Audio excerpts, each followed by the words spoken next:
पारिगोटी block को संजोग करुथिबा जारुंग घाटी को नहीं अंचल में उत्तेजना सृष्टि होईछि।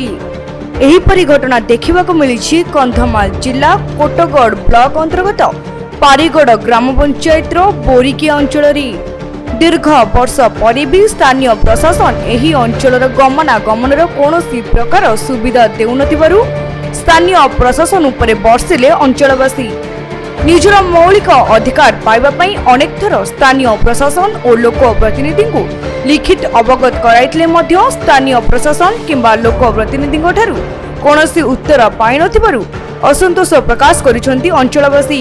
पारिगड़ पंचायत 11 गोटी वार्ड लोक मानकर सुविधा ना रास्ता घाट ना तार आम्बुलांस जाई पार ना कि लोक माने मरीगले कि मेडिकल को नेबाई तार सुविधा सुजोग ना तेणुक से रास्ताटा तुरंत टिके सुविधा करदे लोक मान सुविधा हो पार आ समस्त नोटिस फोटिस ये दरखास्त मत दिखाई सब प्रकार आम करूँ पदक्षेप सरकार नेउना कौन आगामी दिन को सारे यहाँ आ रास्ताटा ठीक जदि करेंगे बोले से लोक मैंने सुविधा हेबे आ मेडिकल सुविधा केमी पाइबे से अनुसार टी सरकार पदक्षेप ने समस्त सुविधा ही अंचलवासी कहवा अनुजाई अल्प दिन मध्य जारुंग घाटी रास्ता समस्यार समाधान न कले आगामी 2024 साधारण निर्वाचन में उचित जवाब देवा सह अंचलवासी भोट वर्जन करने को चेतावनी दैछंती।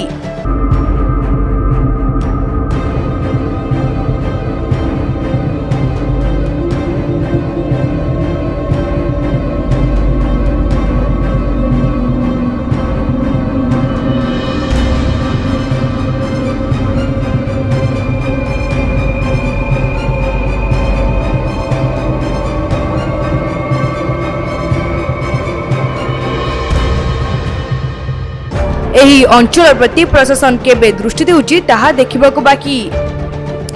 अंचलवासी कौन कहउछन्ति सुनिबा।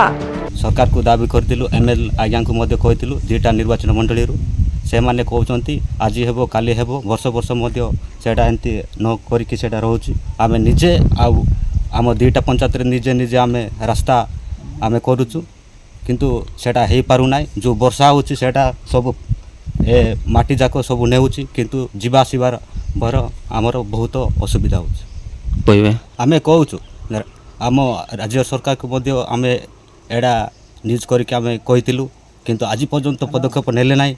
किंतु आमे जो आमर एडा निर्वाचन मंडली रु आमे दाबी करूछु सरकार को। बालीगुड़ारू भवानी शंकर जेना रिपोर्ट तीर्थक्षेत्र लाइव।